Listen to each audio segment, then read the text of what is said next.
శ్రీ వెంకటేశాయ నమః. తిరుమల మహాక్షేత్రంలో ఈ 2-3 రోజులుగా వస్తున్న వార్తలను విన్నప్పుడు చాలా బాధ కలిగింది. వైఖాన సాగమోక్తంగా వేల సంవత్సరాలుగా ఆరాధన జరుగుతున్న శ్రీవారి దేవాలయంలో ఇటువంటి విషయం జరగడం, అది బయట రావడం, ఇది అశేషమైన శ్రీవారి భక్తులందరికీ కూడా చాలా మనోవేదన కలిగించే విషయం. ఒక అర్చకుడుగా, స్వామివారి భక్తుడుగా నేను కూడా ఈ 3 రోజులు చాలా బాధ అనుభవించాను. ఈ 5 సంవత్సరాలుగా ఒక ప్రధాన అర్చకుడిగా, వంశపారంపర్య ప్రధాన అర్చకుడిగా, ఆగమ సలహాదారుగా మా పెద్దలు చూపిన ద్రోవలో నేను నడుస్తూ స్వామివారికి ఎటువంటి అసౌకర్యం కలగకుండా ఆరాధనలు జరగడంలో నేను చాలా ప్రత్యేకమైన శ్రద్ధ వహించి, ఏదైనా అపచారం జరిగినప్పుడు అది అధికారుల దృష్టికి తీసుకువెళ్ళి దానిని సరిచేయడానికి వాళ్లకు సరైన సలహాలు ఇచ్చి స్వామివారిని ప్రసన్నం చేసుకోవడం కోసం ఎంతో ప్రయత్నం చేశాను. మనకు అన్నం పెట్టే దేవుడికి మనం శుచిగా, శుభ్రంగా, తాజాగా ప్రసాదాలు తయారు చేసి స్వామివారికి నివేదన చేయడం అనేది మనం భక్తులు ఎన్నో జన్మల్లో చేసుకున్న మహాపుణ్యం. కానీ అందులోనే కల్తీలు జరగడం, స్వామివారికి సరైన వేళల్లో, సరైన పరిమాణాల్లో స్వామివారికి నైవేద్యం కాకపోవడం అనేది చాలా విచారకరమైన విషయం. అందులోనూ ఆగమ శాస్త్ర ప్రకారంగా ఆవుకు ఆగమ కార్యక్రమాల్లో ఎంతో విలువైన స్థానం ఉంది. గోక్షీరం కానీ, ఆవు పాలతో స్వామివారికి అభిషేకం జరుగుతుంది. సుప్రభాతంలో ఏకాంత సేవలో నివేదన జరుగుతుంది. ఆవు పెరుగుతో స్వామివారికి దధ్యోదనం మొదలైన ప్రసాదాలు తయారు చేసి నా నైవేద్యం పెడతాము. ఉత్సవాల అభిషేకాల్లో గోదధ్యి వాడతాము. గోఘృతం అనేది స్వామివారికి నైవేద్యాల్లో, అన్న ప్రసాదాల్లో, పణ్యారాలనే లడ్డు, వడ మొదలైన ప్రసాదాల్లో వాడతాము. అలాగే గోమూత్రం కానీ, గోమయం కానీ, యాగశాలను కానీ, ఆలయాన్ని కానీ శుద్ధి చేయడానికి వాడతాము. అటువంటి పవిత్రమైన గోవు యొక్క ఘృతాన్ని కల్తీ చేయడం అనేది, అది స్వామివారికి, మనకు జీవితాన్ని ఇచ్చే స్వామివారికి ఇటువంటి అపచారం జరగడం అనేది చాలా విచారకరమైన విషయం. ఇవన్నీ చూసే పాపం కూడా మనం చేశామా అనిపిస్తుంది ఒక్కొక్కసారి. దీన్ని ఎన్నోసార్లు అప్పటి ఈఓ గారికి, చైర్మన్ గారికి దృష్టికి తీసుకెళ్ళి, ఇలా ప్రసాదాల నాణ్యత సరిగ్గా లేదు, ముందులాగా లేదు, ప్రసాదాల పరిమాణాలు స్వామివారికి సరిగ్గా నివేదన కావడం లేదు, సరైన ఆగమ ఉక్తమైన కాలాల్లో స్వామివారికి నైవేద్యాలు జరగడం లేదని ఎన్నోసార్లు దృష్టికి తీసుకెళ్ళాము. కానీ లాభం లేకపోయింది. దీనికి మరొక కారణం, నాది ఒంటరి పోరాటం అయిపోయింది. నాకు ఈ విషయాల్లో సహకరించేదానికి నా తోటి అర్చకులు ఎవరు కూడా వారి వారి వ్యక్తిగత కారణాల వల్ల ముందుకు రాలేదు. ప్రధాన పరిచారకులైన వాళ్ళు రాలేదు. కాబట్టి ఇది ఈ 5 ఏళ్ళు నిరభ్యంతరంగా ఈ మహాపాపం జరిగిపోయింది. ఒక సైంటిస్ట్గా ఈ నెయ్యి యొక్క పరీక్షల యొక్క ఫలితాలు కూడా నేను చూశాను, ల్యాబ్ రిపోర్ట్స్ చూశాను. ఇందులో కూడా వెజిటబుల్ ఫ్యాటు, అనిమల్ ఫ్యాటు, జంతువుల యొక్క కొవ్వు పదార్థం, స్థావరాల యొక్క, జంగమాల యొక్క కొవ్వు పదార్థాలు కలిసినట్టుగా ల్యాబ్ రిపోర్ట్ను చూశాను. పరిశుద్ధమైన ఆవు పాలతో తయారు చేసిన నెయ్యిలో అది స్థావరమైనా కానీ, జంగమైనా కానీ కొవ్వు పదార్థాలు కలవడానికి వీలు లేదు. అది ఇంప్యూరిటీస్ కింద లెక్క వస్తుంది. ఇప్పటి ప్రభుత్వం పదవికి రాగానే తిరుమలను ప్రక్షాళన చేస్తామని తిరుమలలోనే ముఖ్యమంత్రి గారు సెలవిచ్చారు. దానికి తగినట్లు ఎన్నో చర్యలు తీసుకున్నారు కూడా. ఇది అనుకోకుండా బయటపడిన విషయం. దీనికి కూడా పరిహారంగా కర్ణాటక డైరీ నుంచి నందిని మార్కు నెయ్యిని, శుద్ధమైన ఆవు నెయ్యిని మళ్ళీ కొని స్వామివారికి ప్రసాదాలు తయారు చేయించడానికి ప్రభుత్వం నిర్ణయం తీసుకుంది. చాలా హర్షణీయమైన విషయం.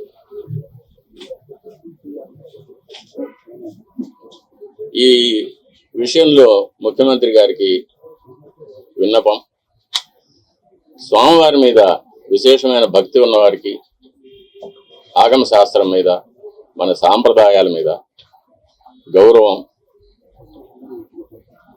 ఉన్నవారికి తిరుమలలో సేవ చేయడానికి అవకాశం కల్పించవలసిందిగా కోరుతున్నాను. ఆచార పరమో ధర్మ ధర్మస్య ప్రభు అచ్యుత అని గీతలో కృష్ణ పరమాత్మ సెలవిచ్చారు. వైఖాన సాగమౌక్తంగా జరిగే దేవాలయాలు ఎన్ని ఉన్నా కూడా ప్రతి దేవాలయానికి కొన్ని నిర్దిష్టమైన ఆచార వ్యవహారాలు ఉంటాయి. అటువంటి ఆచారాలు కాపాడడమే పరమధర్మం అనేది గీత ఉపదేశం. మన శ్రీవారి దేవాలయంలో అటువంటి విశేషమైన ఆచారాలు ఎన్నో ఉన్నాయి. అటువంటి ఆచారాలన్నింటినీ కూడా మనం మరి పెద్దలు ఎలా మనం కాపాడి ఇచ్చారో అదేవిధంగా కాపాడి ముందు తరాల వాళ్ళకు మనం అందజేయాలి. ఈ నెయ్యి కల్తీ మీద సరైన విచారణ జరిపించాలి, చర్యలు తీసుకోవాలి. ఇటువంటి విషయాలు నేను అధికారుల దృష్టికి, చైర్మన్ దృష్టికి తీసుకెళ్ళడం వల్ల నాకు వాళ్ళ వద్ద చెడ్డ పేరు వచ్చింది. అందువల్ల నన్ను చాలా హింసలు పెట్టారు. ఎన్నో చట్టవిరోధమైన ఎన్నో కేసులు నా మీద బనాయించి నన్ను కోర్టుల చుట్టూ తిప్పారు, ఇప్పుడు తిప్పుతున్నారు. వీటన్నిటిని కూడా ముఖ్యమంత్రి గారు గమనించి సరిచేయవలసిందిగా కోరుతున్నాను. ఈవోగా పనిచేసినటువంటి ఎల్వి సుబ్రహ్మణ్యం తిరుమల అపచారం జరిగింది. ఏదైతే ఆ నెయ్యి ట్యాంకర్లు కానీ పోటు మొత్తం శుభ్రం చేసి సంప్రోక్షణ చేసి తర్వాత ప్రసాదాలు తయారు చేయాలన్నారు. మీరు ఆగమనంగా దాన్ని చేయాలని చెప్తారు. వైఖాన సాగమ శాస్త్ర ప్రకారంగా తిరుమలలో అపచారాలు జరిగితే వాటికి ఎన్నో విధాలైన శుద్ధీకరణ కార్యక్రమాలు చెప్పబడి ఉంది. లఘు సంప్రోక్షణాలను కానీ, జల సంప్రోక్షణాలను కానీ, పూర్తిగా పుణ్యావాచనం మాత్రం చేయడం కానీ, లేక మహాసంప్రోక్షణలు చేయడం కానీ, ఆయా అపచారాల యొక్క పరిమితిని బట్టి, ఆయా అపచారాల యొక్క లక్షణాలను బట్టి దాన్ని ఆగమ శాస్త్రం నిర్ణయిస్తుంది. దీనికి మనం ఆగమ శాస్త్ర నిపుణుల వద్ద అభిప్రాయం తీసుకోవాల్సి ఉంటుంది. కానీ ఇప్పుడు ఉన్న ఆగమ సలహాదారుల కమిటీ అనేది పూర్తిగా తిరుమల తిరుపతి దేవస్థానం ఉద్యోగులతో కూర్చబడింది కాబట్టి వారికి ఒక స్వతంత్రమైన అభిప్రాయం ఇచ్చే ధైర్యం లేదు. కాబట్టి దీన్ని బయటి రాష్ట్రాల నుంచి కానీ, మన రాష్ట్రంలోని వివిధ దేవాలయాల నుంచి కానీ వైఖాన సాగమ శాస్త్రంలో సరైన అనుభవం, విద్య ఉన్న వారి చేత మనం వారితో సంప్రదించి మనం దీనికి శుద్ధీకరణ చర్యలు చేపట్టవలసి అవసరం ఎంతైనా ఉంది. ఇది నెయ్యి టెస్టులు పంపించింది జూలై 15. జూలైలో వచ్చిన నెయ్యిని టెస్టులు పంపించారు. అప్పటికి ప్రభుత్వం కూడా మారిపోయింది. ఇప్పుడున్న ప్రభుత్వం ఉంది, అప్పుడు వచ్చిన నెయ్యిని టెస్టులు పంపించారు. దీనికి సంబంధించి ఏమంటారు? కాబట్టి అది అలాగే జరుగుతూనే వచ్చింది. దాన్ని చూసి బాధపడటం తప్ప నేను ఇంకేమీ చేయలేకపోయాను. దీనివల్ల నేను చాలా ఇబ్బందులు పడాల్సి వచ్చింది. అయినా పర్వాలేదు, మా స్వామి కోసం నేను ఇది చేస్తున్నాను. మా స్వామి తృప్తిగా నైవేద్యాలు స్వీకరించి ప్రసన్నుడుగా ఉండి భక్తులను అనుగ్రహిస్తే అంతే చాలు. నా ఇబ్బందులు అది నాకు దాని గురించి నాకు ఎటువంటి కష్టం లేదు. గతంలో శ్రీవారి ఆలయం పైన విమానం పోతే రాష్ట్రానికి, దేశానికి అపచారం అని చెప్పి మీరు చెప్పారు. పాలకులు కూడా ఇబ్బంది అన్నారు. ఇప్పుడు శ్రీవారి ఆలయంపై విమానాలయంలో నిత్యకృత్యంగా మారుతుంది. దీనివల్ల కూడా రాష్ట్రంలో ఇప్పుడు విజయవాడలో జరిగిన విపత్తు కావచ్చు ఇలాంటివన్నీ సంభవిస్తుంది అనుకుంటారు. నా పరిధిలో ఏదైనా అపచారం జరిగినప్పుడు దాన్ని అధికారుల దృష్టికి తీసుకువెళ్ళడం ఒక్కటే ఒక అర్చకుడిగా, ఒక భక్తుడిగా నా కర్తవ్యం. అది దాని మీద చర్యలు తీసుకోవాల్సింది దానికి సంబంధించిన అధికారులు కానీ, ప్రభుత్వాలు కానీ వారి యొక్క కర్తవ్యాలు అవి. దాని గురించి నేనేమి చెప్పలేను. మీరు కోర్టులో కూడా తవ్వకాలు జరిగాయని కూడా చెప్పారు సార్, దాని మీద ఏమన్నా కోర్టులో సమాచారం లేకుండానే తవ్వకాలు జరిగాయనేసి గతంలో కూడా మీరు చెప్పారు. పింక్ డైమండ్ కూడా ఒకటి కలిసి లేదని చెప్పారు. వీరికి సంబంధించి ఇప్పటివరకు మీరు దాని మీద ఏమన్నా స్వామి, ఇప్పుడు మీరు కైంకర్యాల్లో లోపాలు జరిగినాయి అంటున్నారు కదా, ఎటువంటి కైంకర్యాల్లో ఏ లోపాలు జరిగినాయి స్వామి? చెప్పాను కదా, ఇదే ప్రసాదాల్లో కల్తీ జరగడం అనేది ఒకటి. అది ప్రసాదాలు తిన్నప్పుడు కానీ, ప్రసాదాలు చూసినప్పుడు కానీ అది ప్రతి భక్తుడికి అర్థమైపోతుంది. ఇందులో ముందు ఉన్న సువాసన లేదు, రుచి లేదు, పవిత్రత లేదు అనేది.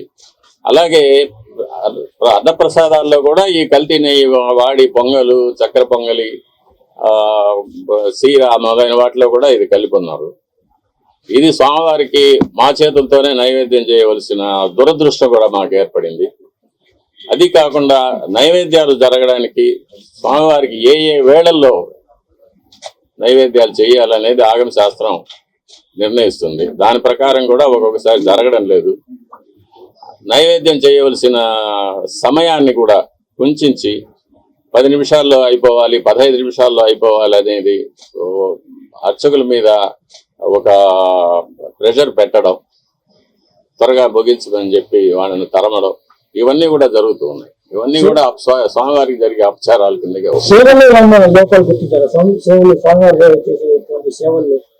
సేవల్లో నేనున్నంత వరకు ఎటువంటి లోపాలు లేకుండానే చూసుకున్నాను. ఏదైనా అపచారాలు ఉంటే నేను అధికారుల దృష్టికి తీసుకువెళ్ళాను. ఇప్పుడు ఎలా జరుగుతుందో నాకు తెలియదు. నాణ్యతలోనేనా స్వామి, పరిమాణాల్లో కూడా ఏమైనా తేడా గుర్తించారా మీరు? పరిమాణాల్లో కూడా మనం కోవిడ్ వచ్చినప్పుడు దాన్ని సగానికి సగం తగ్గించాము, వినియోగం తక్కువ, భక్తులు లేరని చెప్పి. అది కూడా ఒక తప్పే. అప్పుడు కూడా నేను అబ్జెక్ట్ చేశాను. స్వామివారికి ఎంత పరిమాణంలో ప్రసాదాలు తయారు చేసి నైవేద్యం పెట్టాలనేది ఆగమ శాస్త్రం నిర్ణయిస్తుంది. స్వామివారి యొక్క పరిమాణాన్ని బట్టి, దేవాలయం యొక్క పరిమాణాన్ని బట్టి ఇంత ప్రసాదం స్వామివారికి నైవేద్యం చేయాలనేది ఆగమ శాస్త్రం నిర్ణయిస్తుంది. దాన్ని దిట్టం అంటారు. ఆ దిట్టం ప్రకారమే చేయాలి. దానికన్నా ఎక్కువ చేయడానికి ఎటువంటి అభ్యంతరాలు ఉండవు. కానీ చేయవలసిన దానికన్నా తక్కువ చేస్తే మట్టుకు అది అపచారం అవుతుంది. అది మొన్నటి వరకు కూడా అలాగే జరుగుతూ వచ్చింది. దాన్ని చాలాసార్లు నేను అధికారుల దృష్టికి తీసుకెళ్లాను.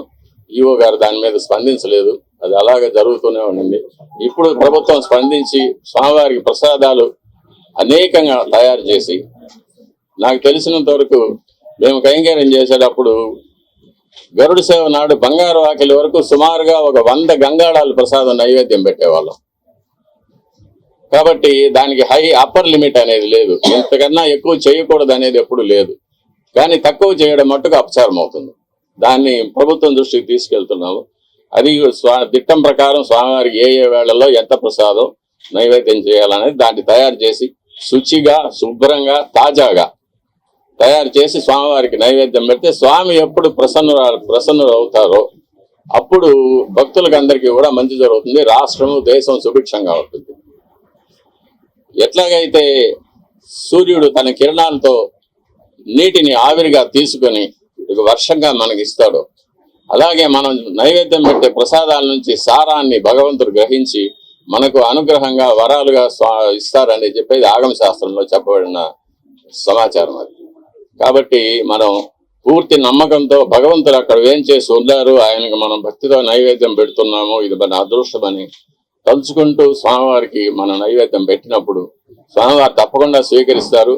స్వామివారు ఎప్పుడు ప్రసన్నం అవుతారో మనకందరికీ కూడా మంచి జరుగుతుంది. రాష్ట్రం సుభిక్షంగా ఉంటుంది. ఇటువంటి అవాంతరాలు, అతివృష్టి, అనావృష్టి, కరువు, కాటకాలు, యుద్ధ భయం, చోర భయం, రోగ భయం ఇవన్నీ లేకుండా దేశం క్షేమంగా ఉంటుంది. పదార్థాల్లో కూడా ఏమైనా తగ్గినాయా?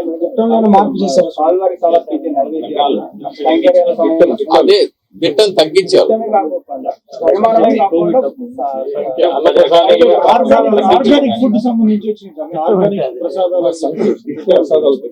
ఆర్గానిక్ ఫుడ్ అనేది తర్వాత మిల్లెట్స్ తృణధాన్యాలు స్వామివారికి నైవేద్యం పెట్టాలనేది కూడా 5 సంవత్సరాల ముందు మొదట నా దగ్గరికే వచ్చింది ఆ ఇష్యూ.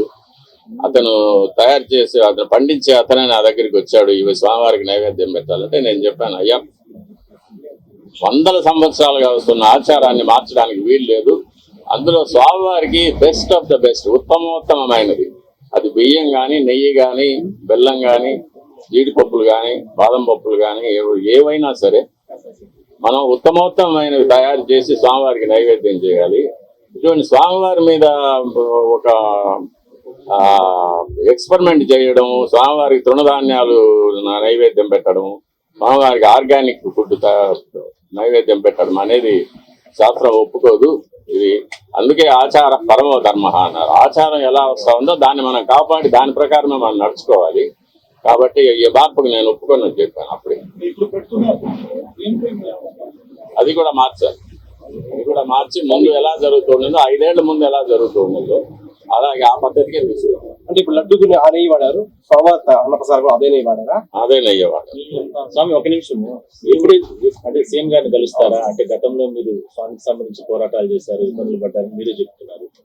ముఖ్యమంత్రి గారిని కలిసి, ఎందుకంటే ఆయనకు మీకు గతంలో మంచి సంబంధాలు ఉన్నాయి, నేరు కలిసి ఎప్పుడైనా సరే జరిగిన పరిస్థితులు, జరుగుతున్న పరిణామాలు, లేదంటే మీరు అధికారులకు ఏదైనా సరే ఫీడ్బ్యాక్ ఇవ్వడం, ఇవన్నీ మీరు ఎట్లా చేయబోతున్నారు? ఏంటి ఈ పోరాటం? తప్పకుండా నేను ఇప్పటి అధికారులు కలిశాను, ఈఓ గారిని, అడిషనల్ ఈఓ గారిని కలిసి చెప్పాను, నాకు 50 ఏళ్ళ అనుభవం ఉంది, నేను వంశపారంపర్య అర్చకుడిని, నేను మా తండ్రి గారు తాతగారు కైంకర్యాలు చేసినప్పటి నుంచి చూస్తూ వచ్చా, నాకు ఏది చెయ్యొచ్చు ఏది చెయ్యకూడదు, ఎంతవరకు చెయ్యొచ్చు అనేది నాకు బాగా అనుభవం ఉంది.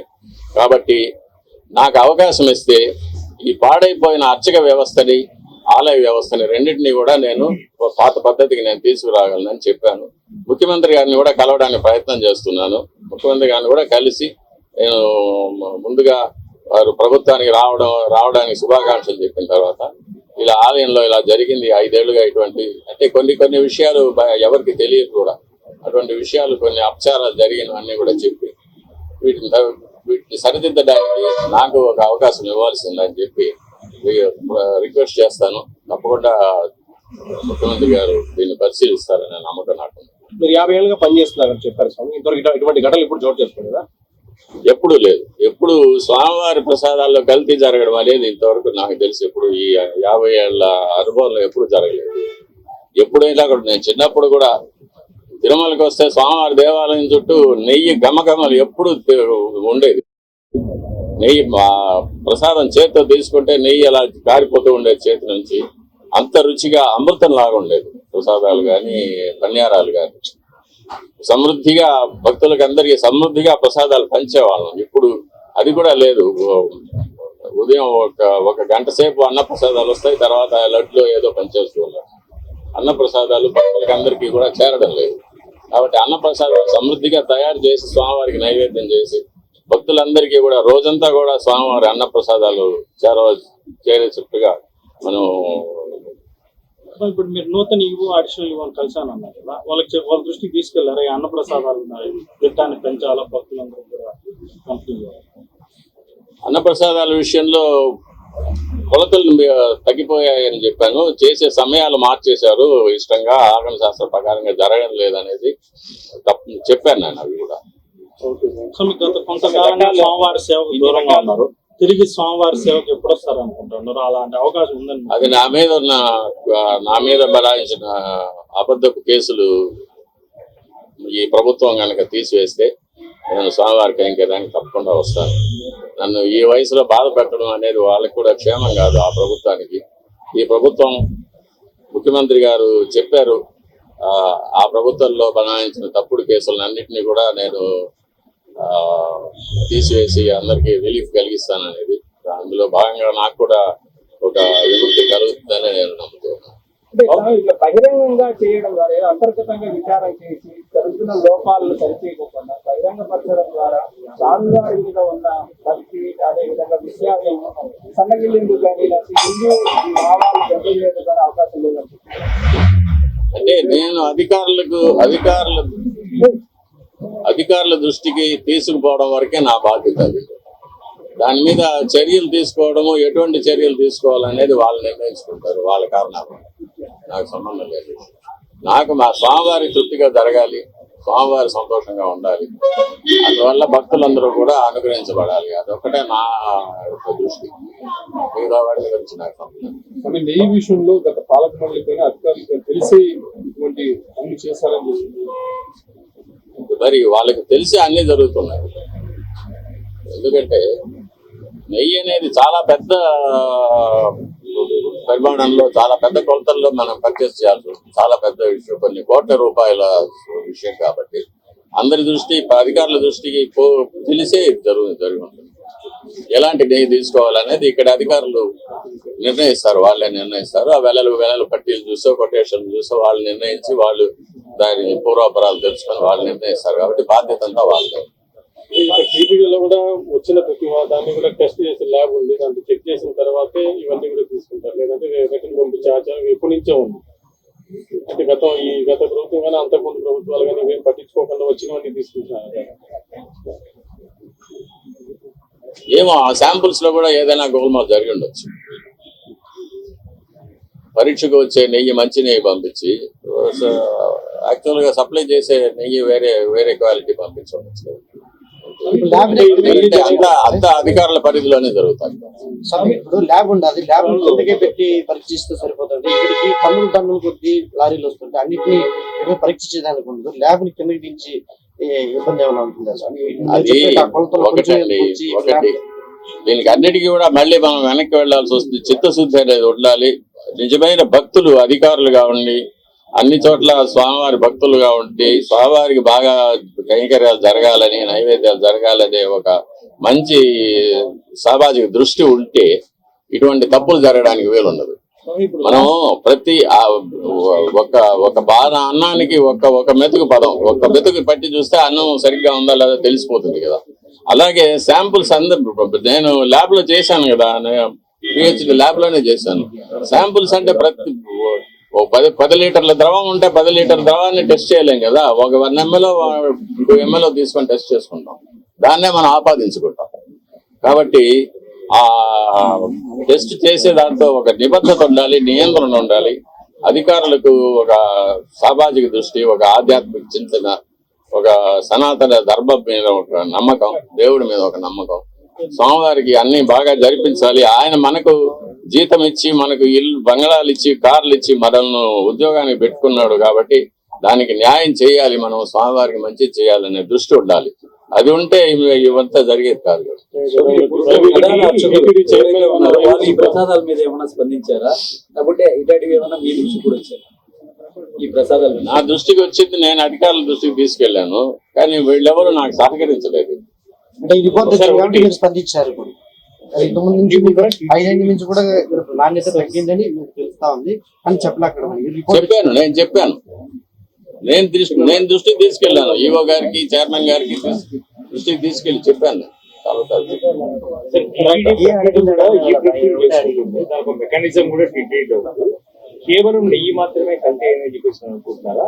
అన్ని వస్తువులు సరైన లేదు. ఇంతకుముందు రిపోర్ట్ లో జీడిపప్పు కూడా పురుగులు పట్టింది వచ్చిందని దాన్ని రిజెక్ట్ చేస్తున్నారు. శనగపప్పు అన్నిట్లోనూ కల్తీ వస్తుంది, కల్తీ వచ్చింది, రిపోర్ట్లు ఉన్నాయి. ఈ 5 years లో ఈ పర్చేజ్ చేసినటువంటి ప్రతి ట్యాంకర్ ని కూడా క్షుణ్ణంగానే ల్యాబ్ రిపోర్ట్ తీసుకుంటుంది, ఆ తర్వాతనే అలౌ చేస్తుంది. మరి ఇప్పటి వరకు అన్ని రిపోర్ట్లు కూడా అనిమల్ ఫ్యాట్ ఉన్నట్టుగానో, వెజిటబుల్ ఫ్యాట్ ఉన్నట్టుగాను అన్ని రిపోర్ట్లు బయట పెట్టాలని ఎవరు డిమాండ్ చేస్తున్నారా? లేదంటే ఇప్పటి వరకు అఫీషియల్స్ ఎవరు పరిధి కాదు అది. ఇప్పటి వరకు కూడా ఎవరు అఫీషియల్స్ స్పందించకపోవడాన్ని ఏ విధంగా చూస్తారు? అది నా పరిధి కాదు. నేను చూసింది చెప్పాను. 5 ఏళ్లుగా దాని మీద నేను పోరాటం చేస్తూనే ఉన్నాను, కానీ ఎవరు దాని మీద స్పందించలేదు. ఇప్పుడు బయట వచ్చింది కాబట్టి దాని మీద అందరూ స్పందిస్తూ ఉన్నారు, అందరూ మాట్లాడుతున్నారు. ఇది చాలా రోజులుగా జరుగుతుంది. ప్రసాదాల నాణ్యత కానీ, ప్రసాదాల పరిమాణంలో కానీ, ప్రసాదాల యొక్క కాల వ్యవధుల్లో కానీ అపచారాలు జరుగుతుందనేది నేను ఎప్పటి నుంచో చెప్తూ ఉన్నాను, ఇప్పుడే కాదు. మీరు మొదట్లో చెప్పారు గోమాతని ఇండియాలో బాగా పూజిస్తారు, కానీ ఇండియాలో మోస్ట్ మీట్ అనేది ఫస్ట్ ఎక్స్పోర్ట్ లో నెంబర్ ఉంది. మీరు ఎలా అది నా పరిస్థితి కాదు, నేను మాట్లాడవలసింది కాదు. నాకు కావాల్సింది మా స్వామి వారు, మా వైకాంత భాగము, మా స్వామివారి సంతోషం, భక్తుల యొక్క సంతోషం. అది తప్ప నాకు లోకేష్ వచ్చినాడు, పవన్ కళ్యాణ్ గారు కూడా కలుస్తారా? ఆ? లోకేష్ బాబు వచ్చినారు తిరుపతి అని వాళ్ళు కలుస్తారా లేదా పవన్ కళ్యాణ్ ఏమైనా కలవదు